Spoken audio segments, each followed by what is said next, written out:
ចាជម្រាបសួរបងប្អូនមកដល់ហើយណាបងប្អូនមកដល់ហើយបងប្អូនសម្រាប់ម៉ាស៊ីនកាន់កន្លុកចំអិនធ្វើជាទឹកស្បែកនេះណាបងប្អូនមានមុខងារច្រើនមែនតើមិនត្រឹមតែងាយស្រួលក្នុងការប្រើទេបងប្អូនមិនត្រឹមតែអាចធ្វើជាទឹកស្បែកបានទេណាបងប្អូនអាចកាន់កន្លុកផ្លែឈើផ្សេងទៀតបានផ្សេងទៀតបានណាបងប្អូនណាហើយអ្វីដែលសំខាន់ចំណុះគឺ1លីត្រកន្លះណាបងប្អូនណា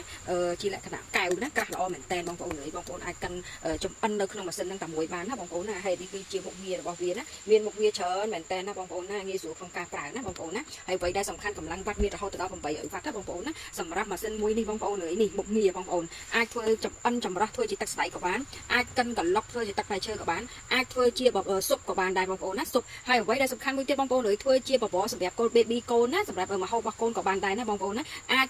ដាំទឹកធ្វើឆុងទឹកឆុងតែអីក៏បានដែរបងប្អូនងាយស្រួលក្នុងការប្រើមែនតើសម្រាប់ម៉ាស៊ីនមួយនេះណាបងប្អូនណាចាអញ្ចឹងសម្រាប់ម៉ាក់ដែលត្រូវការអាចឆាតចូល page បានណាធានាគុណភាពហើយនឹងតម្លៃជូនណាហើយសម្រាប់កៅនេះគឺក្រាស់ល្អមែនតើបងប្អូនចំណុះ1លីត្រកន្លះណាចាហើយអាច clean សម្អាតដោយខ្លួនឯងអូតូទៀតណាបងប្អូនណាសម្រាប់គីឡូណាផឹកទឹកសណ្ដែកផឹកទឹកផ្លែឈើណាចាគឺបានមួយអែមតែម្ដងណាសម្រាប់ម៉ាស៊ីនមួយនេះណាបងប្អូនណាធានាគុណភាពជូនបងប្អូនណាចាអញ្ចឹងសម្រាប់បងប្អូនដែលត្រូវការអាចឆាតចូល page បានណាចា